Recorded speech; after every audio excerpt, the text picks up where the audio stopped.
La ciencia de la herencia genética nació en Europa con George Mendel. Desde entonces, el Nobel ha recompensado a numerosos genetistas, en particular al americano Thomas Hunt Morgan, que interpretó las leyes de Mendel y fundó la genética, así como a James Watson y Francis Crick, que elucidaron la estructura del ADN. Los genios de la genética. Hasta una época reciente, los hombres se enfrentaban a los misterios de la reproducción y la herencia genética. ¿Por qué esta niña de cabello rubio se parece tan poco a sus padres, que son morenos, mientras que su hermano pequeño pelirrojo no se parece a nadie?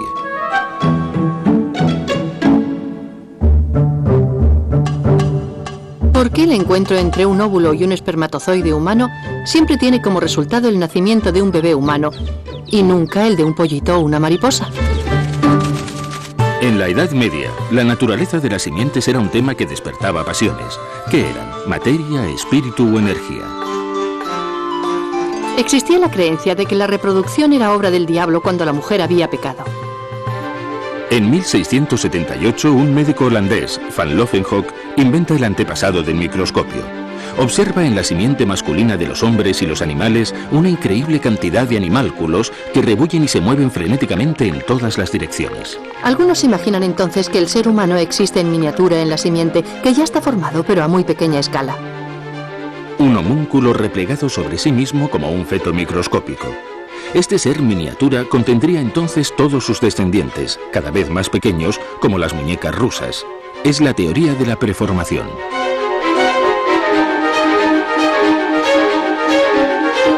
Una teoría vigente hasta principios del siglo XIX, cuando los progresos de la microscopia revelarán que estos animálculos son células sexuales masculinas o espermatozoides y que todo ser viviente está compuesto por células. En 1840 se observa por primera vez una fecundación, la de las algas de agua dulce. Una célula sexual masculina penetra en una célula sexual femenina. Es la prueba de que los dos progenitores están involucrados en la formación del embrión de los organismos vivos. ¿Pero qué deben contener las células sexuales para dar nacimiento a un animal, un ser humano o una planta? Los trabajos de un precursor europeo, el checo Gregor Mendel, aportarán un principio de respuesta. En el monasterio de Santo Tomás, en Moravia, el hermano Gregor, responsable del huerto experimental, cultiva variedades de guisantes.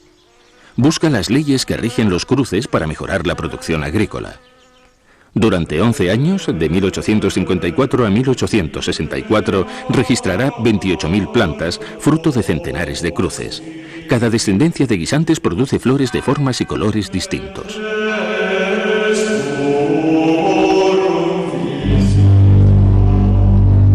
Mendel cruza dos variedades puras de guisantes, una con flores rojas y otra con flores blancas. Obtiene una primera generación en la que todas las flores son rojas, pero a la segunda generación encuentra flores blancas en una proporción de 1/4. ¿Por qué 1/4?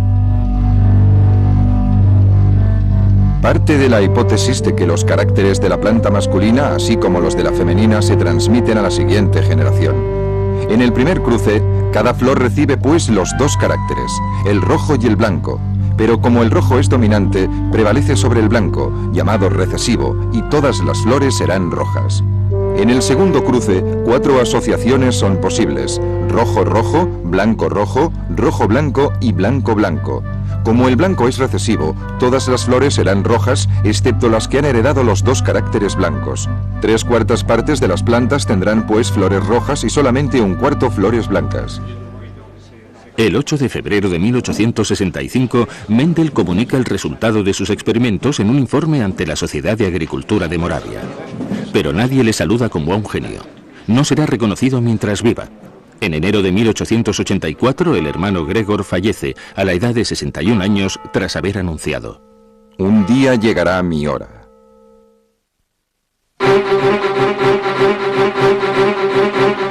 En tiempos de Mendel, la célula ocupa el centro del escenario en biología. En 1888 se descubre su núcleo, que le robará el protagonismo.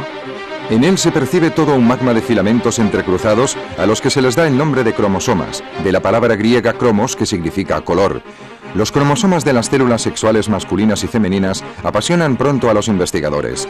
En 1905 se descubre que uno de los cromosomas de los espermatozoides tiene o bien una forma de X o bien una forma de Y, mientras que en el óvulo siempre tiene una forma de X. Es pues el cromosoma del espermatozoide el que determina el sexo del niño. En efecto, todos deben heredar solamente un cromosoma X de su madre. Si el niño hereda otro X de su padre, será una niña, mientras que si hereda un Y, será un niño. Se imagina entonces que todos los caracteres hereditarios podrían quedar determinados por factores situados en los cromosomas. Factores que recibirán el nombre de genes en 1909. Pero todavía falta demostrarlo. El biólogo americano Thomas Hunt Morgan será quien acepte este reto. Morgan nace el 25 de septiembre de 1866 en Kentucky, al final de la Guerra de Secesión. Su padre había combatido en las filas de los sudistas. Su familia goza de una situación económica desahogada y él es el mayor de sus 3 hijos. A los 10 años recorre las montañas de los alrededores y colecciona ya los huevos de aves y los fósiles. Con 20 años escribe una serie de informes sobre los embriones de las arañas de mar y otros peces. Desde el principio de su carrera universitaria pasa sus vacaciones en la Estación Zoológica de Nápoles, que en aquella época era un laboratorio pionero en biología marina. Se convierte rápidamente en un experto en embriología, la ciencia del desarrollo del organismo. En 1904, Morgan, a la edad de 38 años, contrae matrimonio con una de sus alumnas, Lillian Bogham Sampson, a la que asocia a sus trabajos y que participará muy activamente en sus descubrimientos. En el mismo año, ambos se integrarán en la Universidad de Columbia de Nueva York. Morgan trabaja primero con los roedores, pero estos mamíferos se reproducen demasiado lentamente y son sensibles a las infecciones. Un día, un colega de un laboratorio vecino le señala las virtudes de la mosca de la fruta, llamada Drosophila. La hembra vive unos 90 días y produce 1 millar de huevos. El núcleo de sus células solo contienen 4 pares de cromosomas que tienen un tamaño gigantesco. Es el material de estudio ideal. Además, existen más de 400 variedades de drosófilas que poseen cada una caracteres totalmente distintos, fáciles de identificar, como por ejemplo el color de los ojos o la dimensión de las alas.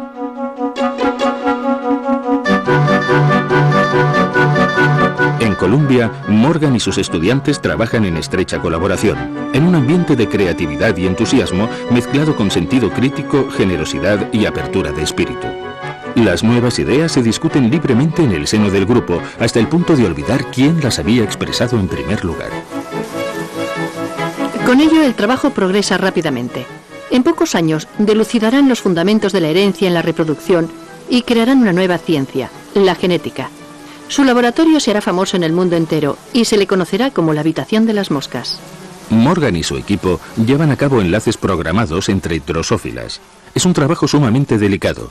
Hay que asegurarse de separar al nacer las hembras de sus padres, que podrían fecundarlas, falseando así todos los resultados. Una mañana de 1910 surge un mutante. Es un macho con ojos blancos, mientras que normalmente tienen los ojos rojos. Morgan cruza a este macho de ojos blancos con una hembra de ojos rojos, y todos sus descendientes tienen los ojos rojos. El gen rojo de la madre es por lo tanto dominante. Pero si a la inversa cruza uno de estos machos de ojos rojos con una hembra de ojos blancos, procedente de otra clase pura, los descendientes hembra tendrán todos los ojos rojos, mientras que los machos tendrán todos los ojos blancos. Si los 2 cromosomas X de la madre llevan el carácter de los ojos blancos, que es recesivo, todo queda explicado. Las hembras heredan un X dominante de ojos rojos de su padre y un X recesivo de ojos blancos de su madre. Por lo tanto, tendrán obligatoriamente los ojos rojos. En cuanto a los machos, también heredan el X de ojos blancos de su madre, pero el Y que reciben de su padre no contiene ningún gen que pueda dominarlo, y tienen por lo tanto todos los ojos blancos. Morgan traza un paralelo con una anomalía de la visión de los colores en el hombre, el daltonismo. De la unión de una mujer daltónica con un hombre de visión normal, nacerán hijas con una visión normal e hijos con visión daltónica. Es el mismo fenómeno. El gen del daltonismo es un gen recesivo que lleva el cromosoma X. Con sus descubrimientos, Morgan extenderá las leyes de Mendel a todos los seres vivientes. Durante 20 años, Morgan y su equipo cruzarán a centenares de miles de drosófilas. Este trabajo de larga duración les permitirá establecer las cartas genéticas y situar a los genes en los cromosomas en un orden definido. Hasta que un día, uno de sus colegas, Hermann Müller, irradia las drosófilas con rayos X. ¡Sorpresa! Las moscas engendran descendientes con rasgos totalmente desconocidos e imprevisibles. Unos mutantes que transmitirán estos caracteres a las generaciones futuras. Una prueba suplementaria. Los genes tienen pues una estructura química precisa, ya que pueden quedar modificados por una exposición a los rayos X.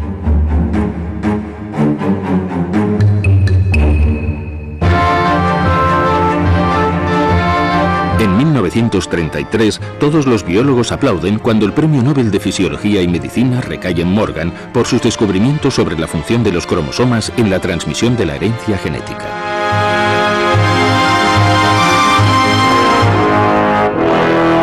Pero en el mismo momento en que Morgan recibe su recompensa por haber demostrado sus leyes, en Moravia las conclusiones de Gregor Mendel se denigran y se echan abajo.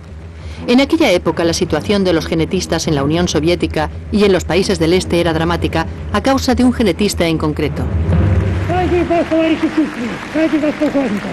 O más bien de un pseudogenetista, Teodor Lysenko, que para demostrar la universalidad de las tesis marxistas sostiene que la herencia está influenciada por el medio y la sociedad.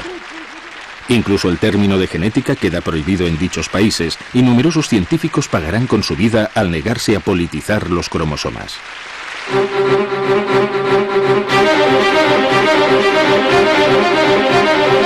Gracias a Morgan y a su equipo, se sabe ahora de la existencia de unos genes en los cromosomas que son portadores de la herencia genética. Pero ¿cuál es su naturaleza? ¿Cómo consiguen almacenar la información genética y cómo la transmiten? Es la gran pregunta que se plantean entonces los científicos. En 1941, Europa está asolada por la guerra, obligando a brillantes investigadores a exiliarse en los Estados Unidos. Entre ellos un físico alemán, Max Delbrück, que huye del régimen nazi. Con Salvador Luria, un microbiólogo italiano, crea en Nueva York un grupo de investigación al que le da el nombre de el Grupo de los Fagos. Se interesan por una nueva estrella de la genética, una bacteria que responde al nombre de Escherichia coli y se encuentra por millares en nuestros intestinos. La famosa drosófila queda relegada de momento al almacén de los accesorios. Esta bacteria es una célula única que no posee ni un solo cromosoma. En algunas horas se engendran millones de individuos. Además, se infecta fácilmente con los virus bacteriófagos, es decir, los fagos que se multiplican alegremente en ella. Los virus son 200 veces más pequeños que su huésped. Están compuestos por un ácido, el ácido desoxirribonucleico o ADN y proteínas. En aquel entonces ya se sabe que tanto el ADN como las proteínas son unas macromoléculas presentes en los cromosomas de varias especies.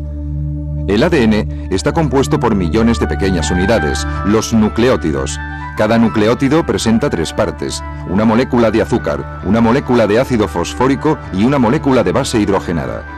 Bajo el ojo del microscopio electrónico, el grupo de los fagos hará entonces un descubrimiento capital que le valdrá el premio Nobel.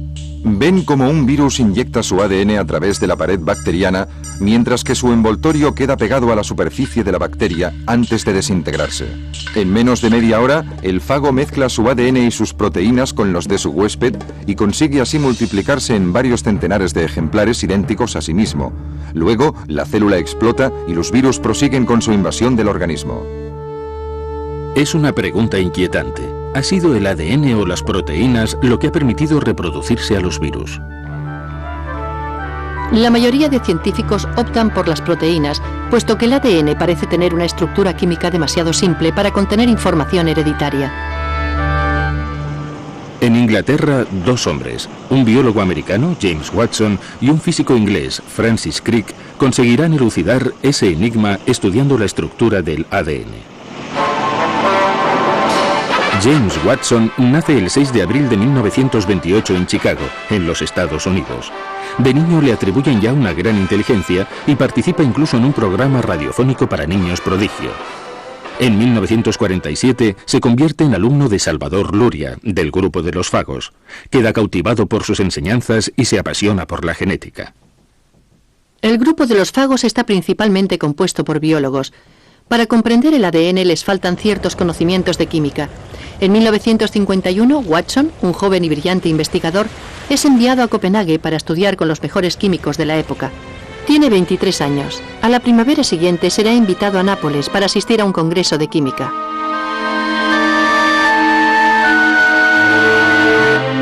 Maurice Wilkins, un físico llegado de Londres, presenta una foto de difracción del ADN por medio de los rayos X. Watson se entusiasma inmediatamente.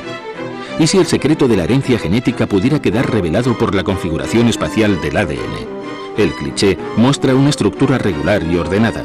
Por lo tanto, debe ser posible descifrarla y comprender cómo esta sustancia química se multiplica y define los caracteres hereditarios. Watson consigue el traslado a Cambridge. Allí tendrá un encuentro decisivo con un personaje de risa estruendosa, Francis Crick. También a él le apasiona el ADN y trabaja en un laboratorio donde se utilizan precisamente los métodos que han permitido realizar el cliché visto en Nápoles. Este interés común vinculará profundamente a los dos científicos. Francis Crick es físico. Durante la Segunda Guerra Mundial, como la mayoría de científicos ingleses, ha participado en el esfuerzo bélico y desarrollado las minas magnéticas perfeccionadas.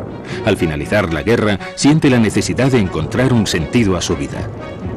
Escribirá: durante la guerra puede calcularse que mis minas han hundido o dañado gravemente a más de 1000 barcos enemigos. No deseaba pasarme el resto de mis días fabricando armas, pero ¿qué podía hacer? Lo que más me atraía era el misterio de la vida. Se apasiona por las ciencias de la vida y encuentra la manera de iniciar estudios de biología en la Universidad de Cambridge. Cuando conoce a Watson, Crick prepara su tesis de doctorado, pero su espíritu demasiado creativo le distrae a menudo de este aburrido trabajo. Crick habla de Watson en estos términos. Enseguida nos descubrimos mutuamente como átomos curvados. En aquella época yo sabía bastantes cosas sobre las proteínas y la difracción por medio de los rayos X. James sabía mucho sobre los fagos y la genética bacteriana. El descubrimiento de la estructura de las proteínas por parte del americano Linus Pauling es el centro de sus conversaciones. Gracias al mismo método de difracción por rayos X, este extraordinario químico acaba de demostrar que las proteínas, esas macromoléculas que construyen todos los elementos celulares, tienen una estructura en forma de hélice, y Watson dirá: Pauling era el primero en proponer algo coherente sobre la estructura de una macromolécula biológicamente importante. Sabíamos lo que nos faltaba por hacer: imitar a Linus Pauling y derrotarle en su propio terreno.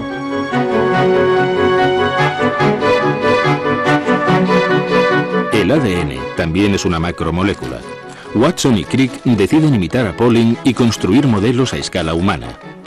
Unos ADN de juguete que permitirán visualizar las configuraciones espaciales de los átomos y las moléculas y deducir su disposición. Para no partir tras pistas falsas, necesitan clichés de difracción del ADN suficientemente detallados. Pueden encontrarse en el laboratorio de Maurice Wilkins y en el King's College de Londres, pero la colaboradora de Wilkins, Rosalind Franklin, encargada de realizar los clichés, no está muy dispuesta a entregarlos. Meticulosa y perfeccionista, prefiere esperar hasta tener resultados satisfactorios antes de publicarlos. Además, como muchos investigadores de la época, cree que es en las proteínas y no en el ADN, menos complejo, donde reside el secreto de la vida. Según Crick, también quería firmar su pericia en un medio en el que las mujeres no ocupaban un lugar suficientemente reconocido. Uno de los problemas de Rosalind con Maurice era su sospecha de que él solo la consideraba como una simple auxiliar y no como una científica cabal. Quería ante todo que la tomaran en serio en su calidad de científica. Por suerte, entre Maurice Wilkins y Francis Crick las relaciones son muy cordiales. Wilkins, a pesar de su tumultuosa colaboración con Rosalind, les confía una primera serie de clichés. Watson y Crick construyen entonces un primer modelo, pero a causa de sus lagunas en química es un fracaso. Crick escribirá: Nuestro primer modelo es un fracaso absoluto. Un poco más tarde, Wilkins les proporciona otros clichés que sugieren una estructura en hélice, formada aparentemente por varias cadenas, quizá 3, un buen punto de partida para imaginar varios modelos helicoidales. Pero como cada cliché sugiere varias posibilidades, la tarea resulta difícil. James Watson y yo construimos unos modelos absolutamente erróneos. Por otra parte, Linus Pauling hizo lo mismo en la misma época. A medida que iba transcurriendo el tiempo, James y yo estábamos cada vez más impacientes.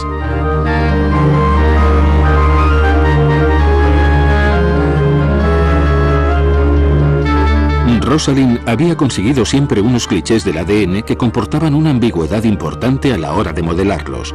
Pero bajo la presión de Wilkins, y aunque no viera la utilidad de su trabajo, Rosalind acepta fotografiar el ADN hidratado. El cliché no se presta a equívoco. Watson queda maravillado. En cuanto vi aquella imagen, me quedé con la boca abierta y mi pulso se aceleró.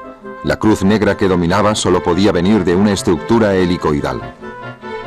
Entonces todo se acelera. En pocos días ya se ha construido un modelo. Había dado a los átomos unas posiciones que coincidían con figuras de difracción.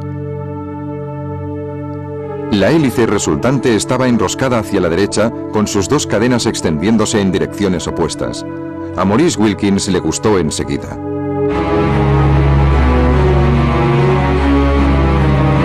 El ADN se presenta como una escalera de cuerda retorcida. Los largueros de esta escalera están constituidos por moléculas de fosfato y de azúcar. En cuanto a los barrotes, son el resultado de la combinación de 4 bases nitrogenadas que, según sus secuencias, constituyen los genes. Cuando la célula se divide, la doble hélice se extiende en 2 tallos helicoidales. Estos captan el azúcar, el fosfato y las bases de la célula. 2 nuevas hélices, hijas idénticas de la original, se recomponen. El plan de fabricación del organismo así repetido puede transmitirse de esta forma a la siguiente generación de células. Este modelo permite imaginar que los genes contienen la información que permite que todas las células se reproduzcan idénticamente. Watson dirá: Los genes dejaron finalmente de ser unas entidades misteriosas cuyo comportamiento solo podía estudiarse con experimentos y cruces. El problema fundamental de la reproducción de la vida, que desde hace tantos años seguía siendo un enigma, se encuentra de hecho resuelto. La noche siguiente a estas revelaciones estará consagrada a las libaciones desmedidas en el pub Eagle, su pub preferido. Watson solo tiene 25 años y Crick 37. Wilkins les llama por teléfono desde Londres. Sus resultados y los de Rosalind confirman la hipótesis de la doble hélice. Linus Pauling llega a Cambridge el 5 de abril y examina el modelo. Watson dirá: Con gran generosidad, Pauling opinó que habíamos encontrado la respuesta. En cuanto a Gosselin y Maurice, redactaron rápidamente sus conclusiones para publicarlas simultáneamente con las nuestras. El artículo aparece el 25 de abril de 1953 en la prestigiosa revista americana Nature. Este acontecimiento es recibido unánimemente por uno de los descubrimientos biológicos más grandes del siglo XX.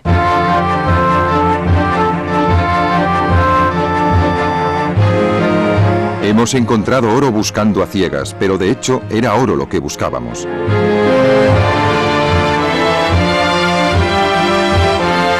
Su descubrimiento les valdrá el Premio Nobel de Fisiología y Medicina en 1962, conjuntamente con Maurice Wilkins.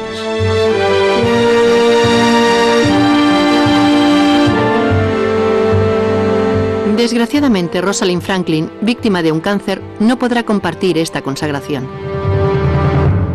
A raíz del premio Nobel, Crick recibe tal cantidad de correo que redacta una carta tipo en estos desenvueltos términos. El Dr. Crick lamenta no poder aceptar su amable invitación para enviarle un autógrafo, curar su enfermedad, salir en la televisión o aceptar el título de doctor honoris causa. Una carta a la que solo tiene que añadir una cruz elemental y una firma ilustre.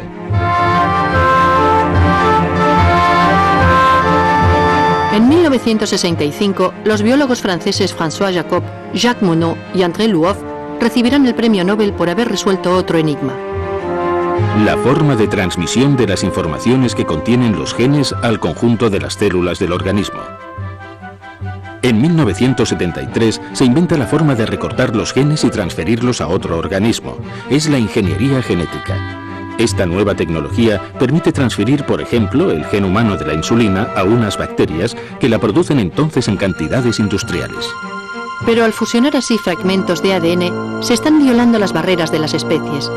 No se puede descartar la posibilidad de que unas bacterias mortales, resistentes a todos los antibióticos, se escaparan de los laboratorios y contaminaran la Tierra entera.